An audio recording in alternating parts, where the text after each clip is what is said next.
எல்லா பெருமைகளும் இறைவனுக்கே. நம் அனைவர் மீதும் இறைவன் புறத்திலிருந்து அமைதியும் சமாதானமும் நிறைவாக உண்டாகட்டும். இன்றைய தியான வகுப்பை நாம் துவங்கலாம். இன்னையிலிருந்து நம்ம ஒரு புதிய பழக்கத்தை நம்முடைய தியான வகுப்புகளில் தொடங்கலாம். இரவு பிரார்த்தனை மாதிரி காலை பிரார்த்தனை ஒன்றை நான் எழுதியிருக்கின்றேன். ஸோ டெய்லியுமே நம்ம வகுப்பு தொடங்கும் போதும் 2 மினிட்ஸ் அந்த காலை பிரார்த்தனை ரீட் பண்ணுறத ஒரு வழக்கமாக நம்ம ஆக்கிக்கொள்ளலாம். அதில் இன்னொரு முக்கிய மாற்றம் என்னன்னா, ஒவ்வொரு நாளும் ஒவ்வொருத்தர் அதை வாசிக்கிறது இன்னும் பொருத்தமாக இருக்கும். இன்னைக்கு நம்ம அந்த காலை பிரார்த்தனை வாசிக்கலாம்.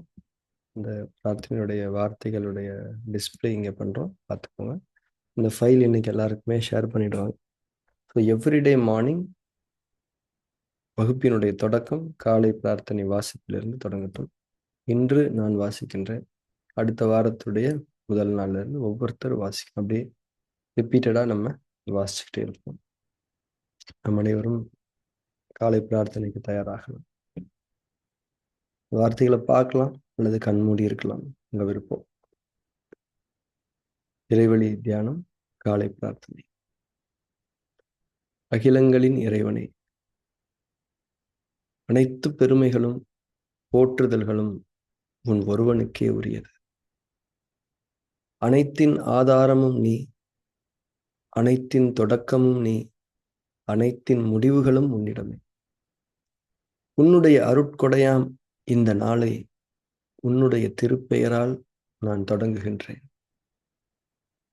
எனது அறிவின் மற்றும் அறியாமையின் தீங்குகளிலிருந்து உன்னிடமே நான் பாதுகாவல் வேண்டுகின்றேன். எனது பெருமை மற்றும் பொறாமையின் தீங்குகளிலிருந்து உன்னிடமே நான் பாதுகாவல் வேண்டுகின்றேன். உலகத்தின் பொருள் மயக்கங்களும் என் மன இச்சைகளின் கெட்ட நோக்கங்களும் உன்னுடைய பொருத்தத்தை விட்டும் என்னை விலக்கிவிடாமல் இருக்க உன்னிடமே உறுதியாக நான் பாதுகாவல் வேண்டுகின்றேன். இன்னும் எனது தவறுகள் மற்றும் பாவங்களுக்காக உன்னிடமே நான் மன்னிப்பை வேண்டுகின்றேன். மன்னிப்பவனே, என்னை மன்னிப்பாயாக. நேர் வழியில் என்னை நிலைத்திருக்கச் செய்வாயாக. உன்னுடைய அருளை கொண்டும் கருணையை கொண்டும் உன் புறமிருந்து நற்குணங்களை கொண்டும் ஞானங்களை கொண்டும் என்றென்றும் என்னை நீ வழி நடத்துவாயாக. நீ என்னுடன் எப்போதும் இருந்து கொண்டிருப்பதை என்னை எப்போதும் உணர்ந்திருக்கச் செய்வாயாக.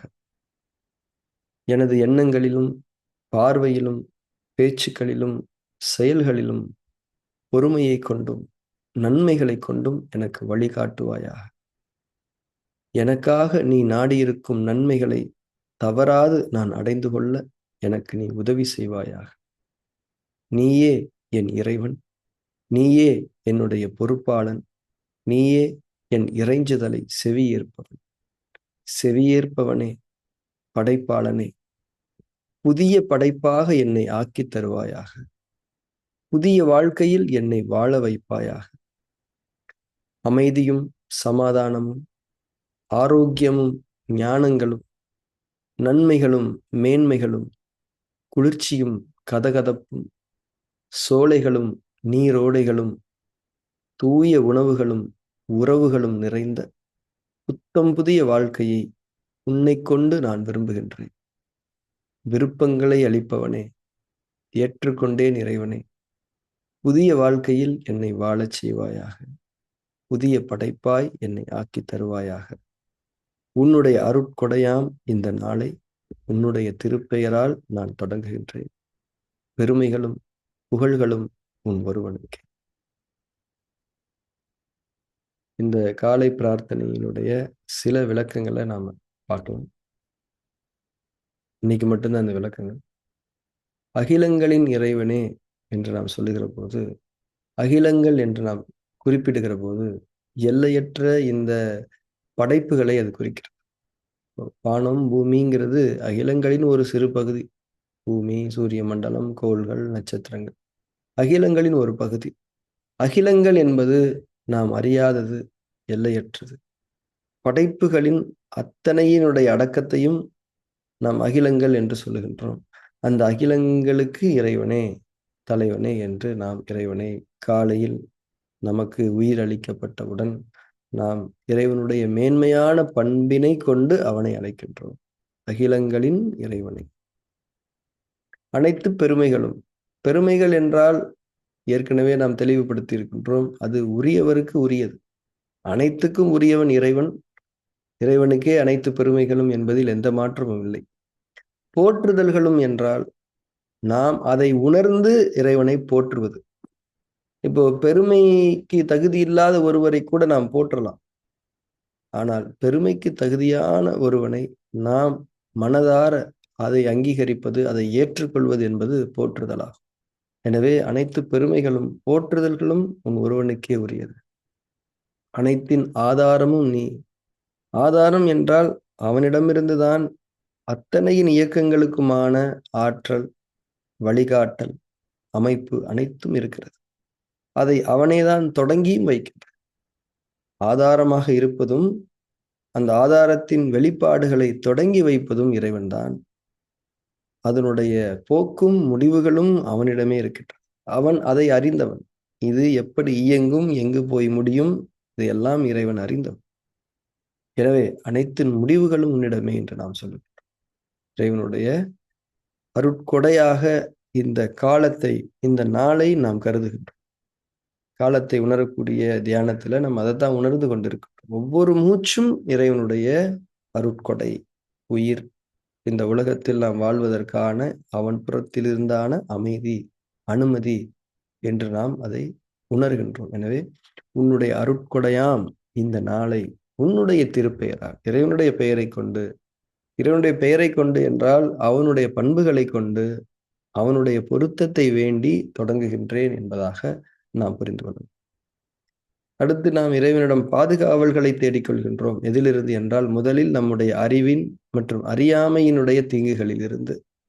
நம்முடைய அறிவு மற்றும் அறியாமையின் தீங்குகளில் இருந்து நாம் இறைவனிடம் பாதுகாப்பை வேண்டிக் கொண்டாலே மற்ற மனிதர்களுடைய அறிவு மற்றும் அறியாமையின் தீங்குகளில் இருந்தும் நமக்கு பாதுகாப்பு கிடைத்ததாகத்தான் அர்த்தம். மற்ற படைப்புகளுடைய தீங்குகளில் இருந்தும் நமக்கு பாதுகாப்பு கிடைத்ததாகத்தான் அர்த்தம். அறியாமை நீங்கும் போது, அறியாமை நீக்கப்பட்டு ஞானங்கள் நமக்கு அளிக்கப்படும் போது எந்த ஒரு படைப்பிடமிருந்தும் நமக்கு எந்த தீங்கும் இருக்காது என்பதை நாம் உணர்ந்து கொள்ளும். அடுத்து எனது பெருமை மற்றும் பொறாமையின் தீங்குகளில் இருக்கிறதுலேயே மிகப்பெரிய கெட்ட குணங்களாக நாம் பார்ப்பது பெருமையும் பொறாமையும் தான். இந்த கெட்ட குணங்களிலிருந்து இறைவனிடம் நாம் பாதுகாவல் வேண்டுகின்றோம். இந்த கெட்ட குணங்களிலிருந்து இறைவன் புறத்தில் நமக்கு பாதுகாவல் கிடைத்து விட்டாலே எந்த கெட்ட குணங்களும் நம்மை நெருங்காது. ஏனென்றால் எல்லா கெட்ட குணங்களும் இந்த பெருமை மற்றும் பொறாமையில் இருந்தால், கவலையோ, பயமோ, துக்கமோ, கோபமோ, பழி உணர்ச்சியோ, வெறுப்போ இந்த கெட்ட குணங்களில் இருந்துதான். எனவே அதிலிருந்து இறைவனிடம் நாம் பாதுகாப்பை வேண்டுகின்றோம். உலகத்தினுடைய பொருள் மயக்கங்கள். காலையில நம்ம எந்திரிச்சிட்டோம், இன்றைய நாளை நாம் தொடங்குகின்றோம், எல்லாரும் ஒவ்வொரு வேலைக்கு போறோம். பொருள் ஈட்டுதல் என்பது வாழ்வியல் தர்மமாக இருக்கிறது. அதில் நாம் வரம்புகளை மீறிவிடக்கூடாது. பொருள் ஆசையினால் நாம் நம்முடைய நேர்வழியிலிருந்து விலகிவிடக்கூடாது. அதே போல நம்முடைய மன இச்சைகளுடைய கெட்ட நோக்கங்கள், எத்தனையோ தவறான வாய்ப்புகள், வழிமுறைகள் உலகத்தில் இன்றைக்கு இருந்து கொண்டிருக்கின்றன. அவைகளெல்லாம் நம்முடைய மனம் இரண்டு என்று சொல்லப்படக்கூடிய அந்த உலக மனம் விரும்பக்கூடியதாக இருக்கிறது. அதன் மீது இச்சை கொண்டிருக்கிறது. எனவே அந்த இச்சையினுடைய அடிப்படையாக இருக்கக்கூடிய நோக்கத்தை நாம் இறைவனிடம் இது வேண்டாம் என்று சொல்லுகின்றோம். உலகத்தின் பொருள் மயக்கங்களும் என் மன இச்சைகளின் கெட்ட நோக்கங்களும் உன்னுடைய பொருத்தத்தை விட்டும் என்னை விலக்கிவிடாமல் இருக்க உன்னிடமே உறுதியாக நான் பாதுகாவல் வேண்டுகின்றேன் என்று கேட்கின்றேன். பாதுகாவலை கேட்டுவிட்டு ஏற்கனவே நம்ம சம்பவங்கள் பண்ணியிருக்கோம் இல்லையா, எனது தவறுகள் மற்றும் பாவங்களுக்காக உன்னிடமே நான் மன்னிப்பை வேண்டுகின்றேன். அவன்தான் மன்னிப்பவன். அவனிடமே நாம் மன்னிப்பை வேண்ட வேண்டும். நேர்வழியில் நிலைத்திருக்க செய்வாயாக என்று நாம் வேண்டுகின்றோம். அடுத்து இந்த நாளில் இறைவன் அவனுடைய புறத்திலிருந்து அருளை கொண்டும் கருணையை கொண்டும் அவனுடைய நற்குணங்களை கொண்டும் மேன்மையான புத்தம் புதிய ஞானங்களை கொண்டும் என்னை வழிநடத்துவாயாக. இன்று மட்டுமல்ல என்றென்றும் என்னை நீ வழிநடத்துவாயாக என்று நாம் கேட்கிறோம். நீ என்னுடன் எப்போதும் இருந்து கொண்டிருப்பதை, இறைவன் நம்மோடு இருந்து கொண்டிருக்கின்றான். நம்முடைய மூச்சில் இருக்கின்றான், உயிரில் இருக்கின்றான், உணவில் இருக்கின்றான், நீரில் இருக்கின்றான். நம்மை நாலாபுறங்களிலும் சகலவிதமான அமைப்புகளிலும் அம்சங்களிலும் இறைவன் நம்மோடு நெருக்கமாக இருந்து கொண்டிருக்கின்றான். அதை நாம் மறந்து போகாமல் எப்போதும் அதை உணர்ந்திருக்கக்கூடிய நிலையில் என்னை வைப்பாயாக என்று இறைவனிடம் நாம் கேட்கின்றோம். அடுத்து நம்முடைய எண்ணங்களிலும், பார்வையிலும், பேச்சுக்களிலும், செயல்களிலும் நம்முடைய இயக்கங்கள் என்பது இதுதான். எண்ணங்கள், பார்வை, பேச்சு, செயல். இதுல பொறுமையை கொண்டும் நன்மைகளை கொண்டும் எனக்கு வழிகாட்டுவாயாக என்று நாம் இறைவன் கேட்கின்றோம். அடுத்து ஒவ்வொரு மனிதருக்கும் இறைவன் நன்மைகளை மட்டுமே நாடி இருக்கின்றான். அந்த நன்மைகளை நாம் தான் தவறவிட்டு விடுகின்றோம். அவ்வாறு நாம் தவறாது இறைவன் நாடி இருக்கக்கூடிய நன்மைகளை நாம் அடைந்து கொள்வதற்காக அவனிடமே நான் உதவியும் வேண்டுகின்றோம். ஏனென்றால் அவன்தான் நம்முடைய இறைவன். அவனிடம்தான் நாம் கேட்க வேண்டும். நம்முடைய பொறுப்பாளன் இறைவன்தான். இறைஞ்சுதல் என்பது இறைவனைத் தவிர யாரிடமும் செய்ய முடியாதது.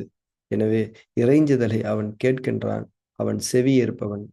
அது மட்டுமல்ல, அவன் படைப்பாளன், புதிதாக படைப்பவன், எதையும் படைக்க வல்லவன். எனவே புதிய படைப்பாக என்னை படைத்துத்தா என்று நாம் கேட்கின்றோம். நமக்கான வாழ்க்கையை புதிதாக ஆக்கித் தர வேண்டும் என்று நாம் அவனிடம் வேண்டுகின்றோம். அதில் அமைதியும் சமாதானம், ஆரோக்கியமும் ஞானங்களும், நன்மைகளும் மேன்மைகளும், குளிர்ச்சியும் கதகதப்பும், சோலைகளும் நீரோடைகளும், தூய உணவுகளும் உறவுகளும் நிறைந்த புத்தம் புதிய வாழ்க்கை. இதுவரைக்கும் அந்த மாதிரியான வாழ்க்கை படைக்கப்படலை யாரும். புத்தம் புதிய வாழ்க்கை, அதுதான் படைப்பாளனுடைய அந்த கண்ணியத்துக்கு பொருத்தமானது. இந்த மாதிரி வாங்கித்தா, இந்த மாதிரி பண்ணித்தான் நம்ம கேட்கல. புத்தம் புதிய வாழ்க்கையை நான் விரும்புகின்றேன். யாரை கொண்டு? உன்னை கொண்டு. நீ படைக்க முடியும், எனக்காக படைத்து தருவாய் என்று நான் உன்னை கொண்டு விரும்புகின்றேன். விருப்பங்களை அளிப்பவனே, இந்த விருப்பத்தை கொடுத்ததே நீதான். ஏற்றுக்கொண்டேன் இறைவனே, எந்த சந்தேகமும் இல்லை, ஏற்றுக்கொண்டேன் இறைவனே. புதிய வாழ்க்கையில் என்னை வாழச் செய்வாயா, புதிய படைப்பாக என்னை ஆக்கி தருவாயா என்று நாம் இந்த காலை பிரார்த்தனையில் வேண்டும். இந்த நாளை இந்த காலை பிரார்த்தனையோடு ஒவ்வொரு நாளும் நாம் தொடங்க வேண்டும் என்பது நம்முடைய விருப்பமாக இருக்கட்டும். இன்றைய தியான செயல்முறையை நாம் துவங்கலாம். நாம் அனைவரும் தியானத்துக்கு தயாராகலாம்.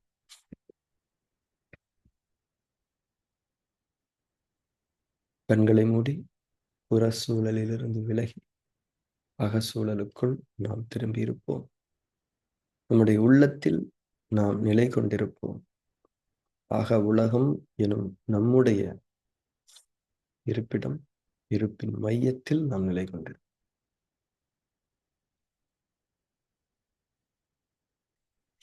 உடலை அதிஷ்டானாவில் நிலைப்படுத்திக் கொள்ளுங்கள். இறுக்கங்கள் இல்லாத தளர்வான அசைவற்ற நிலையில் உடலை நிலைப்படுத்தி மூச்சின் மீது கவனம் கொள்ளுங்கள்.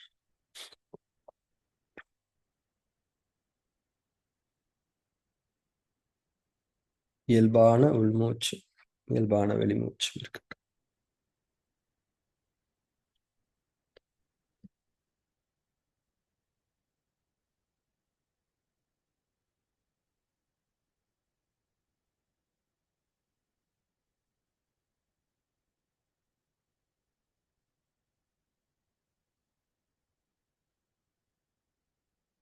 மூச்சின் மீது கவனத்தோடு சேர்ந்து உணர்வும் இருக்கட்டும்.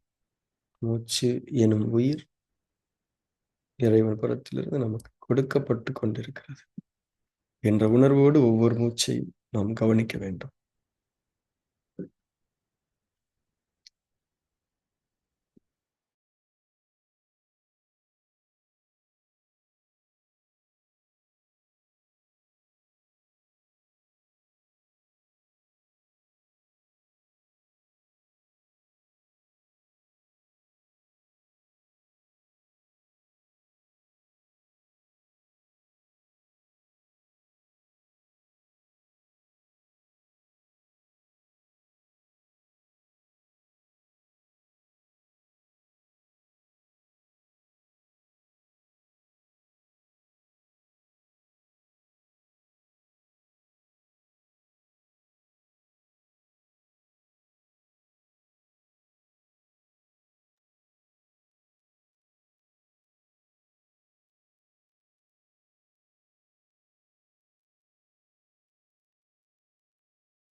மூச்சின் மீது கவனம் இருக்கட்டும். கவனத்தோடு உணர்வு இருக்கட்டும். உணர்வு என்பது இறைவன் புறத்திலிருந்து மூச்சு நமக்கு கொடுக்கப்பட்டு கொண்டிருக்கிறது. நாம் பெற்றுக் கொண்டிருக்கின்றோம். ஒவ்வொரு மூச்சை நாம் உணரும் போதும் காலத்தையும் நாம் உணர வேண்டும். காலத்தின் நகர்ந்து கொண்டிருக்கக்கூடிய தன்மையையும் நாம் உணர்ந்து கொள்ள வேண்டும். காலம் நகர்ந்து கொண்டிருக்கிறது. காலத்தில் நம்முடைய வாழ்க்கையும் முன்னேறி கொண்டிருக்கிறது. வாழ்க்கையோடு நமக்கான மரணமும் இருந்து கொண்டிருக்கிறது. இறைவன் நம்மை வாழ அனுமதித்திருக்கின்றான். ஒவ்வொரு மூச்சும் இந்த அத்தனை உணர்வுகளையும் ஒரு சேர நமக்குள் உணரச் செய்ய வேண்டும். மூச்சின் மீது கவனமும் உணர்வுகளும் இருக்கட்டும்.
மூச்சின் மீது கவனம் இருக்கட்டும். கவனத்தோடு உணர்வுகள் இருக்கு. மூச்சு கொடுக்கப்பட்டு கொண்டிருப்பது பற்றிய உணர்வு, காலம் நகர்ந்து கொண்டிருப்பதை பற்றிய உணர்வு,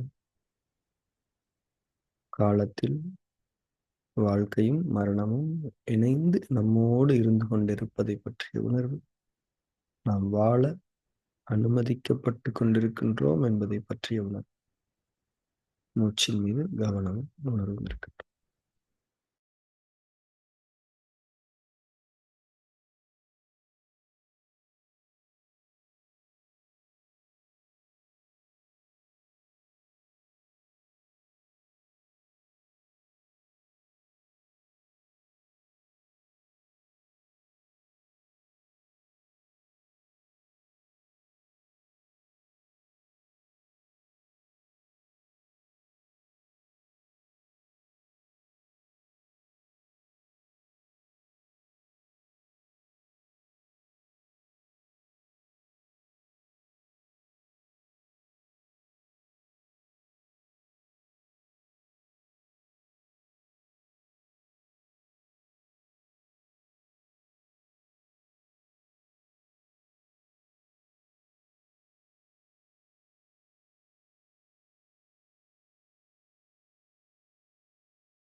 பாம் 3 செய்ய ஆரம்பிக்கலாம். கவனங்களிலிருந்து தளர்ந்து கொள்ளுங்கள். சாட்சி பாவனை. பார்வையாளர் தன்மையில் நிலைப்பட்டு உள்ளும் புறமும் நிகழக்கூடிய அத்தனை நிகழ்வுகளிலிருந்து விலகி இருங்கள், தூரமாக்கிக் கொள்ளுங்கள். எண்ணங்கள், உடல் உணர்ச்சிகள், இன்னும் எந்த ஒரு நிகழ்வு நிகழ்ந்தாலும் அவை நமக்கும் தூரமாக இருக்கட்டும். அவைகளை ஒரு பார்வையாளராக இருந்து வெறுமனே கவனித்துக் கொண்டிருங்கள். மனம் 2 அடுக்குகளில் இருக்கக்கூடிய கெட்ட பதிவுகள் வெளியேறக்கூடிய ஒரு தன்மை அது. அதில் நாம் தலையிட வேண்டாம். பாம் 3 செய்ய தொடங்கி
அதிட்டானாவிலிருந்து தளர்ந்து கொள்ளுங்கள். தியானத்தில் தொடர்ந்திருங்கள்.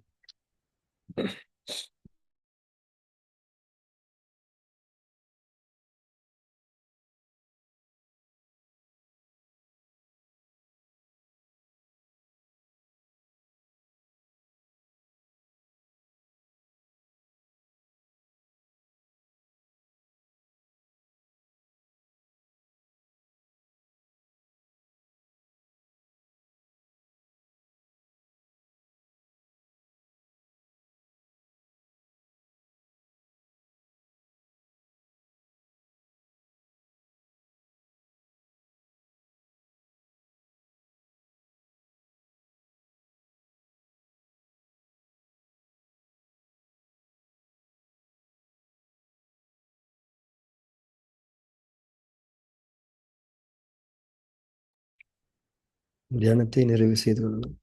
கண்களை திறந்து.